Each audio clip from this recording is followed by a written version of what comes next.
wabarakatuh. Perkenalkan, nama saya Sabila Herunisa dari kelas C124 dengan NIM 1022403. Kali ini saya akan melaksanakan tugas UAS mata kuliah Akuntansi Keuangan Menengah. Saya akan menjelaskan materi terkait dengan liabilitas jangka panjang. Kalian tahu nggak sih apa itu liabilitas jangka panjang? Liabilitas jangka panjang adalah kewajiban yang harus dilunasi perusahaan dalam jangka waktu lebih dari 1 tahun atau 1 siklus operasi normal, termasuk dalam laporan posisi keuangan sebagai bagian dari kewajiban. Ciri-cirinya yaitu jangka waktu pelunasannya lebih dari 1 tahun, tidak diklasifikasikan sebagai utang lancar, yang umumnya digunakan untuk pembiayaan investasi jangka panjang. Jenis-jenisnya yaitu utang obligasi, wesel bayar, utang hipotek, kewajiban pensiun, dan yang terakhir kewajiban leasing. Berikut ini contoh soalnya. PT Maju Terus mendapatkan pinjaman dari Bank Mandiri sebesar 500 juta pada 1 Januari 2025.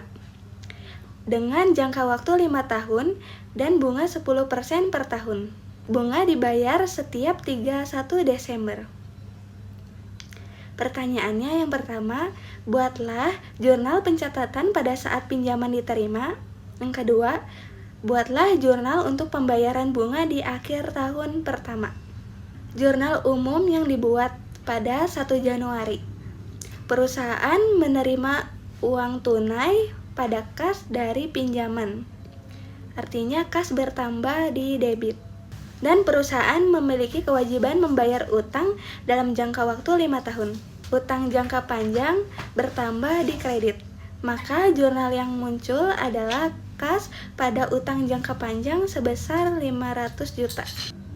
Pada tanggal 31 Desember, bunga pinjaman adalah biaya untuk perusahaan. Beban bunga bertambah di debit, bunga dibayar dengan kas berkurang di kredit. Jadi akun yang muncul itu beban bunga pada kas sebesar 50 juta. Penyajian dalam laporan keuangan. Pada laporan laba rugi itu beban bunga sebesar 50 juta, laba atau rugi sebesar 50 juta. Dan neraca pada 31 Desember 2025, akun yang muncul yaitu kas sebesar 450 juta. Utang jangka panjang sebesar 500 juta. Yang terakhir ekuitas sebesar 50 juta.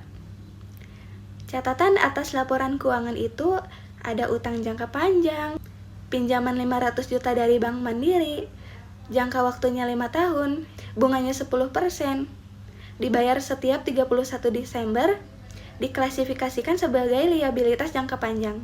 Jadi kesimpulannya, liabilitas jangka panjang penting untuk pembiayaan strategis. Harus dicatat secara akurat. Pengendalian utang mendukung stabilisasi keuangan. Sekian presentasi kali ini. Terima kasih. Wassalamualaikum warahmatullahi wabarakatuh.